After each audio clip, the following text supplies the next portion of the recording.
All right, y'all. You already know what it is. GMOGSportsTV back with another one. All right, so I'm gonna make this my thumbnail. Okay, I'm gonna make this my thumbnail. I was trying to see if I can create a thumbnail because I'm comparing Al Haymon and the PBC to Deathrow Records, and I'm gonna break it down in a few as to why I'm comparing Al Haymon and the PBC to Deathrow Records. But what I wanted to do is create a thumbnail, and I'm not good at creating customized thumbnails. I'm still learning. But I was gonna replace Suge Knight with Al Haymon, right? Snoop with Errol Spence, Tupac with Floyd Mayweather, and Dr. Dre with Adrian Broner. Right, so because of I'm going to talk about what has recently happened with Jamal Charlo. For those of you who don't know, check out my last video where I explained to you guys that Jamal Charlo got arrested for allegedly stealing money from a waitress at a bar because his credit card declined. All right, this happened last month in July, where his brother Jamel was fighting, Santino, I believe his name is, in that fight. And basically he went out in the bar with his entourage. He tried to pay for the tab, but his card got declined. And the waitress ran the credit card that he had, credit card, debit card, whatever it was. They ran it several times and declined. Jamal got triggered, got upset, started cursing, threatening people. And allegedly he stormed out of there, stole money, threatened people, right? And just looked belligerent. And again, allegedly, right? But if the story is true, this comes out because he was arrested, all right? He turned himself in, but he was arrested. If this comes out, this basically, this adds on the laundry list of mishaps with Al Haymon and his PBC fighters, right? Again, Al Haymon is Suge Knight. Snoop Dogg is Errol Spence. Tupac is Floyd Mayweather. Dr. Dre is Adrian Broner. That's who I want to make this customized thumbnail with, right? Deathrow Records had a plethora of artists on the roster during their prime, during Deathrow's heyday. They had the best running record label at the time, okay? But at the same time, Suge Knight created a hostile, toxic environment. His artists were making records, making songs, but the environment was very, very toxic, right? And Suge Knight, who was the head of the label at the time, of course, as you see, he has Snoop, had Pac, Dre, right? List goes on. Lady of Rage, Dog Pound, right? He had these artists, and you hear, tons of stories. You've seen tons of documentaries about Deathrow Records and how people at the studio were getting beat up, threatened, right, to do certain songs. Artists weren't getting paid properly. Even Snoop Dogg said himself he wasn't making that kind of money on Deathrow Records. Dr. Dre walked out of Deathrow Records because he wasn't getting paid, right? And when Tupac died, they said Tupac barely had just a little bit of money in his bank account, while Suge was pocketing the money.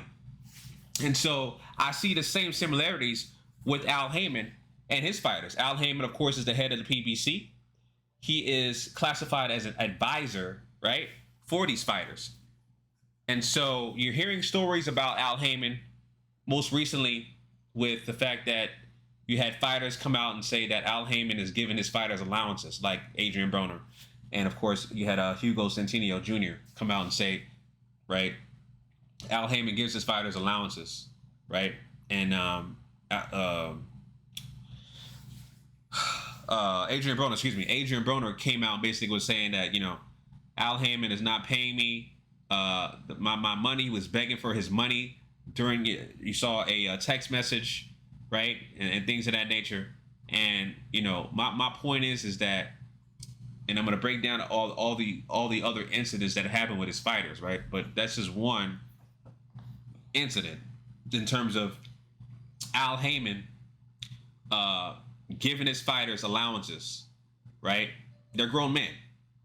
And of course, granted, these are grown men. They're going to make their own decisions, right? They're going to choose what they want to do. But as an advisor, you advise your fighters to the best of your capability. And not only that, they represent your company, your brand, which is PBC, Premier Boxing Champions, right?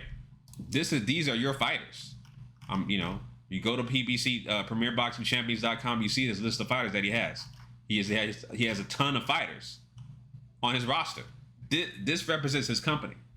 And so when you continue to see bad press, again, Jermall Charlo arrested allegedly for stealing money from a waitress, threatening to fight a waitress, right?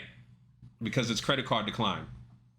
That leaves me when I think about stuff like that, that automatically puts me in a position, because this is not about Jermall Charlo. This is not about this is bigger than these fights. This is about Al Haymon and the PBC and his brand, and how he is creating a toxic environment for his fighters. Because of the fact that Al Haymon does not do interviews, we don't know what he's saying to these fighters. All we're going to hear about what these fighters will say about Al Haymon, which is mostly positive because he has that much power over his fighters. They can't say negative. They can't say anything negative about Al Haymon at all. The guys that do say something negative, they suffer the consequences. They have to make a public apology, right, to Al Haymon, right? And that happens all the time. And so, like I said, you had the incident with Jermall Charlo just popped up this today. And of course, you had incidents with Errol Spence Jr., him drinking and driving reckless of that. Everybody knows about that horrific car accident that, thank God, that he was able to survive and continue on with his career. But if you're advising these fighters and they have shortcomings such as alcohol abuse, drug abuse, sex, whatever the case may be, you better advise these fighters to the best of your ability and say, hey, don't do this, don't do that. Again, they're grown men. They can do what they want to do. But I don't know what Al Haymon is saying to these fighters, if anything at all. What kind of advice are you saying outside of the ring? Because it's not just about who you're going to fight, how much you're getting paid. It's about all around what you do inside the ring and outside the ring. Al Haymon is responsible for these fighters, inside and outside of the ring. He's their advisor. And so as an advisor, what exactly is he saying to these fighters for all this bad press that represents your company to continue to happen, right? You had incidents with Tank Davis, right? I'm not talking about the almost plane crash that he survived. I'm talking about the domestic violence issues he had a couple years back. Him being arrested constantly, right? Of course, Adrian Broner, problem child. We all know Adrian Broner has a plethora of problems, okay? What are you saying to these fighters, man? What kind of environment are you creating for these fighters that's conducive enough for them to succeed? And what's up with the allowances, man? Are you paying Jermall Charlo an allowance? Because that's when I think about what happened with Jermall Charlo and the fact that he couldn't pay his bill, his tab at the bar, I'm automatically thinking that Al Haymon is put this guy on an allowance. That's what I'm thinking. I'm thinking, okay, well, Al Haymon, pay this man. Or if you're going to pay this man, to get him to fight a step up in competition. Right? Get him to fight Canelo. Get him to fight Bubu Andrade. Benavidez. Somebody. Benavidez is your fighter. Again, Benavidez, problem with drugs. And what he got, problem with drugs, problem with making weight for fights. Right? Missing weight. Right? So, again, you see a laundry list of issues with his fighters, and he has a ton of fighters on his roster. Tons of fighters that he manages. So he has a ton of fighters on his roster for a reason.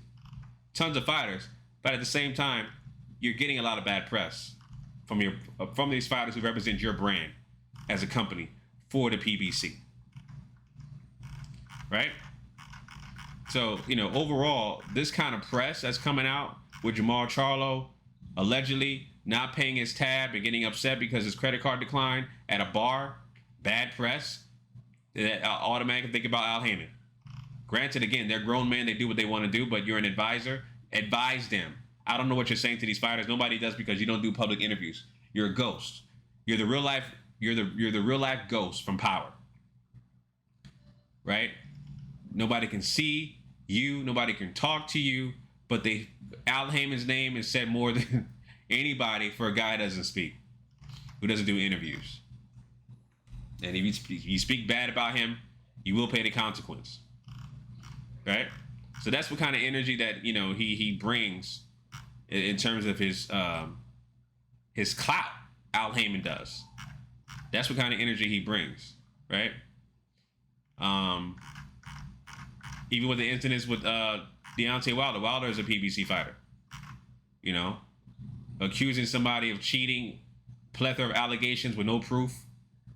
You know, what are you doing to advise these fighters, man? What are you saying to these fighters? Again, what kind of environment that's conducive enough for these fighters to succeed? What are you doing for these fighters? How many more fighters are going to come out and say that you put them on an allowance? Or did you do a Zoom meeting on all of your fighters and say, hey, anybody else who comes out and say I'm paying them allowances, y'all shut up, threatening your fighters, right? There was it's probably still on the internet, but there was a contract from the PBC that's online from his lawsuit a few years ago, and that the contract basically was a 360 deal.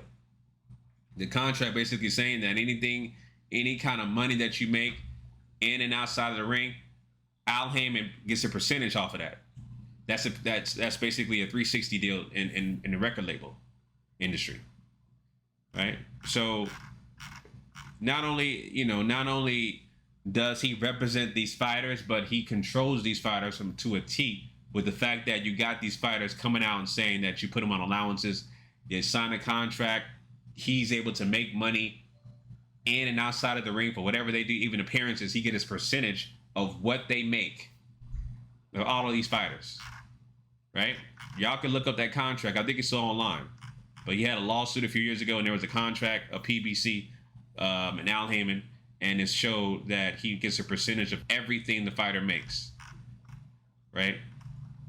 So, yeah, like I said, this is I would definitely say that Al Haymon and the PBC is the new Deathrow Records. Al Haymon being Suge Knight, you can call him Al Suge Haymon, Al Suge Haymon.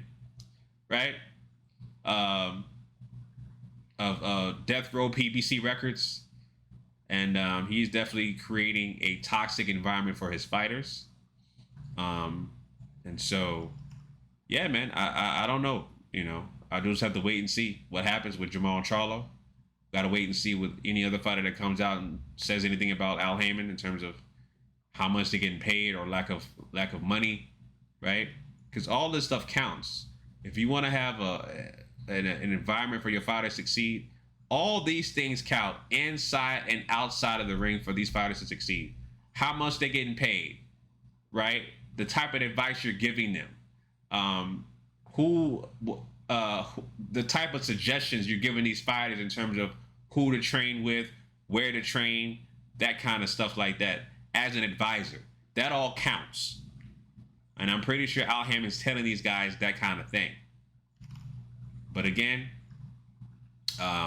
only time will tell if more things come out, and the fact that Jamal is, again, has this thing that had just happened, this incident that happened recently, for getting arrested for allegedly stealing money from a waitress at a bar and threatening to fight a woman, right?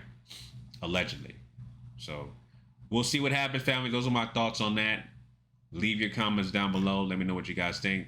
Is Al Haymon and the PBC the new Deathrow Records?